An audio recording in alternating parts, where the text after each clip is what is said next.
అధ్యక్షుడు మహేష్ కుమార్ గౌడ్ మాట్లాడుతున్నారు. ఇప్పుడు లైవ్ చూద్దాం. సమాచార చట్టం హక్కు వినియోగించుకున్న వారికి చాలా మందికి తెలుస్తుంది. దీని యొక్క ముఖ్య ఉద్దేశం ఆనాడు దూరదృష్టితో మన్మోహన్ సింగ్ గారు, సోనియా గాంధీ గారు, సీనియర్ నాయకులు ఆలోచించి ప్రజలకి ప్రభుత్వ సంస్థల వద్దను సమాచారాన్ని పొందే అధికారం ఇవ్వడం ద్వారా ప్రభుత్వ పరిపాలన పారదర్శకంగా బాధ్యతంగా చేయటం ఈ చట్టంలోని ముఖ్య అంశం. ముఖ్యంగా సమాజంలో ఉన్నటువంటి అణగారిన వర్గాలకి ఈ చట్టం ఒక జీవన రేఖగా మారింది. అది పోలీస్ స్టేషన్ నుండి ఎస్ఐ నుంచి మొదలుకొని డీజీపీ వరకు, ఒక గ్రామ విలేజ్ సెక్రటరీ మొదలుకొని chief secretary of the state వరకు ఎవరినైనా వారి తప్పుదాలు చేస్తే ఈ సమాచార చట్టం ద్వారా ఆ వాస్తవాలు తెప్పించుకొని వారిని కూడా నిలదీసే హక్కు ఒక సామాన్యుడికి సమాచార హక్కు చట్టం తీసుకురావడం జరిగింది. కింది స్థాయిలో ఉన్నటువంటి ఈ హక్కు గత 10 ఏళ్ళుగా 20 ఏళ్ళుగా చాలా చోట్ల ఉపయోగించుకోవడం జరిగింది. ముఖ్యంగా సామాన్యుడు వాడే రేషన్ కానీ, పెన్షన్ కానీ, వేతనాలు కానీ, స్కాలర్షిప్లు కానీ, పోలీస్ స్టేషన్ల వరకు జరిగే ఎక్కడన్నా అన్యాయం కానీ, వీటన్నిటి ఆర్టీఐ చట్టం ద్వారా వాస్తవాలు తెలుసుకొని ప్రశ్నించడం, కొన్ని సందర్భాల్లో వాటిని తిరగరాయే విధంగా చేయడంలో ఈ హక్కు ఎంతో ఉపయోగపడింది.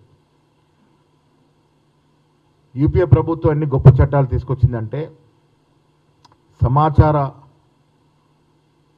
చట్టంతో పాటు ఆనాడు మహాత్మా గాంధీ పేరిట గ్రామీణ ఉపాధి హామీ చట్టం, మన్రేగా, అది కూడా 2005లో తీసుకొచ్చినారు. అతి పేదవాడికి కనీసం 200 రోజులు పని దినాలుగా ఉంచుతూ ఆనాడు 100 రూపాయలతో మొదలైనటువంటి మన్రేగా అంచెలంచెలుగా ఎదుగుతూ 2014 నాటికి అది రెట్టింపైన సందర్భం.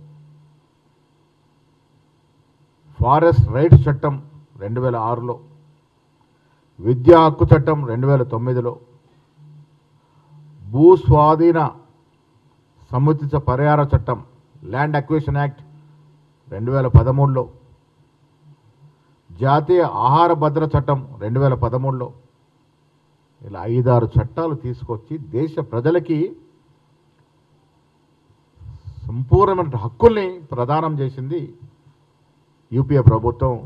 మన్మోహన్ సింగ్ గారు, సోనియా గాంధీ గారు, ఖర్గే గారి నేతృత్వంలో ఈ చట్టాలు తేవడంలో సోనియా గాంధీతో పాటు యువ నాయకుడు రాహుల్ గాంధీ గారు ప్రధాన భూమిక పోషించినటువంటి సందర్భం.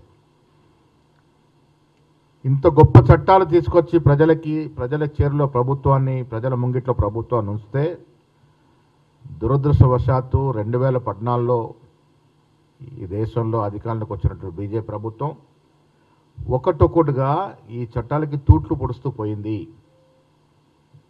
ఈ చట్టాలని బలహీనపరుస్తూ పోయింది. సామాన్యుడికి యూపీఏ ప్రభుత్వం ఇచ్చినటువంటి పరిపూర్ణమైన హక్కుల్ని కాలారాస్తూ పోయింది.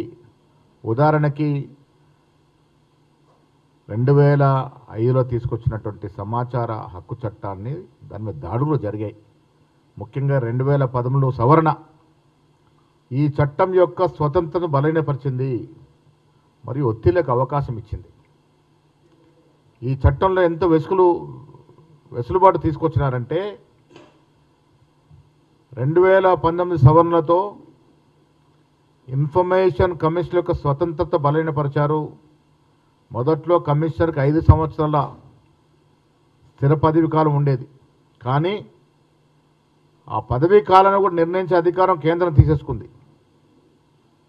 ఆఖరికి వారి వేతనాల్ని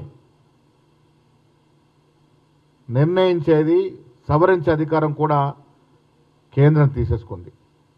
దీంతో స్వయం ప్రతిపత్తిన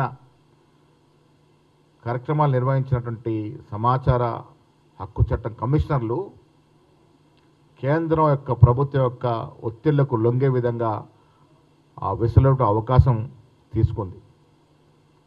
అదేవిధంగా 2023లో డిజిటల్ పర్సనల్ డేటా ప్రొటెక్షన్ చట్టం సెక్షన్ 44(3)లో దీని ద్వారా ఇదివరకు చట్టం ఉన్నటువంటి అవకాశం, ఎంత గొప్ప ఆఫీసర్ కావచ్చు, పెద్ద నాయకుడు కావచ్చు, వారికి యొక్క వ్యక్తిగత సమాచారాన్ని కూడా